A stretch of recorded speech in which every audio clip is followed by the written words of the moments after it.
মনে বড় আশা ছিল যাব মদিনায় সালাম আমি করব গিয়ে নবীজি রওজায়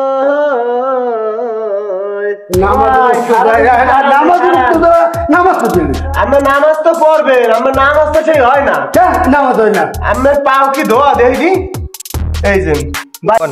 আমরা তো এই পাও ধুইছেন আমরা তো পাও ধোয়া না অপবিত্র ভাবে মসজিদে ঢুকলে নামাজ হয় জীবন ধরে মানুষের নামাজ পড়ছে আর পড়ি একজন গন্ধ আমরা ভাই এইরকম নামাজ নামাজ না নামাজ ভাই আমরা একলা পড়ি না আমরা তো পড়ি নামাজ ও না না এই আমরা আসলেই না আমরা মসজিদে আমার পাশে নামাজ পড়তেও খারাপ হয় না গন্ধ হয় আর না এরকম ভাই এরকম যদি গন্ধ হয় তাহলে আমার পিছনে নামাজ আমার পাশে নামাজ পড়তে পারি না না নামাজ পড়লাম না তাই তোর নামাজ তুই কর আমি যাই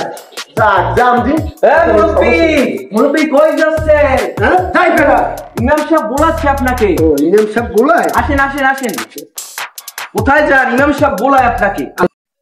আসসালামু আলাইকুম ওয়ালাইকুম আসসালাম কি সমস্যা ভাই সমস্যা এই লোকটা আমি নামাজে ঢুকতে আসি হ্যাঁ আমার ঢুকতে দেন না এই আমার পায়ে ময়লা গায়ে ময়লা হ্যাঁ গামছা গন্ধ আহে হ্যাঁ আমার নামাজ পড়তে ঢুকতে দেন আচ্ছা ভাই শোনেন আল্লাহ রাসূল সাল্লাল্লাহু আলাইহি সাল্লাম বলছেন আত-তুহুরু শাতরুল ঈমান পবিত্রতা ঈমানের অঙ্গ আপনি যদি পবিত্র হয়েই নামাজে না আসেন তাহলে তো আমার নামাজই হইবে না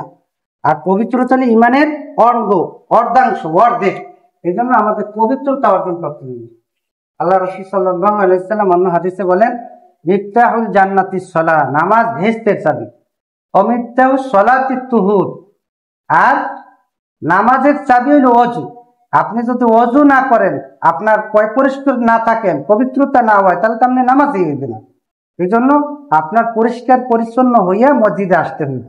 নামাজ পড়তে হইবে এবং আপনি যে গামছা নিয়েছেন এই গামছায় হয় দুর্গন্ধ আপনি নামাজ পড়লেন আর আপনার পাশে আরেক ভাই নামাজ পড়বে এই দুর্গন্ধের জ্বালায় ওই ভাই তো নামাজ পড়তে পারবে না কষ্ট পাইবে এজন্য আমার নামাজ পড়তে যদি আরেক ভাই কষ্ট পায় তাহলে কি আপনার নামাজ হইবে নামাজ পড়তেন ভালো কাজ কিন্তু আরেকজন তো কষ্ট দেওয়া যাইবে এবং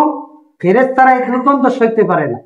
তা আপনি যে নামাজ পড়তে আইছেন ফেরেশতারা রহমতের ফেরেশতার তো আপনি দাঁড়িয়ে আসবেন না দুর্গন্ধের জ্বালায় তারা দূরে চলে যাবে এই জন্য যে পরিষ্কার পরিচ্ছন্ন পোশাক পরে আসতে হইবে এবং ময়লা সালা লই আসা যাইবে না এবং দরকারে নামাজে আসার আগে সুগন্ধি ব্যবহার করা সুন্নত যে আমার গায়ে অনেক সময় দেখা যায় মুরব্বি হয়ে গেলে গায়ে গন্ধ আসে তাহলে সুগন্ধি ব্যবহার করে আসতে হইবে যাতে আরেকবার কষ্ট না হয় এই জন্য আমাদের গায়ে যদি দেখা যায় দুর্গন্ধ আসে বা সমস্যা হয় তাহলে সুগন্ধি ব্যবহার করে আসবো আতর বা কিছু লাগাইয়ে যাতে আমার গায়ে দুর্গন্ধ না আসে আমার ভাই আরেক ভাই আমার পাশে নামাজ পড়বে জানো আমার কোনো কারণে সে কষ্ট না পায় আমার গায়ের দুর্গন্ধের কারণে সে যেন নামাজে কষ্ট না পায় এই জন্য আমরা সবসময় সুগন্ধি ব্যবহার করা সুন্নাত আল্লাহ রাসূল সাল্লাল্লাহু আলাইহি ওয়াসাল্লাম সবসময় সুগন্ধি ব্যবহার করছেন এই জন্য আজকে থেকে আমরা পরিষ্কার পরিচ্ছন্নভাবে আসবো আমার পোশাক নর্মাল হইতে কিন্তু অপরিষ্কার থাকতে পারবে না গায়ে ঘামের গন্ধ না আসে পরিষ্কার পরিচ্ছন্ন পোশাক পরে ভালোভাবে ওযু করে পবিত্র হয়ে আজকে থেকে আমরা ইনশাআল্লাহ নামাজ পড়ব আল্লাহ তাআলা আমাদেরকে পবিত্র অনুযায়ী নামাজ পড়ার তৌফিক দান করুন এখন যান সুন্দর করে ভালো করে ধুইয়ে ভালো করে ওযু করে পরিষ্কার পরিচ্ছন্ন হয়ে ভালো করে ওযু করে নামাজে আসেন যান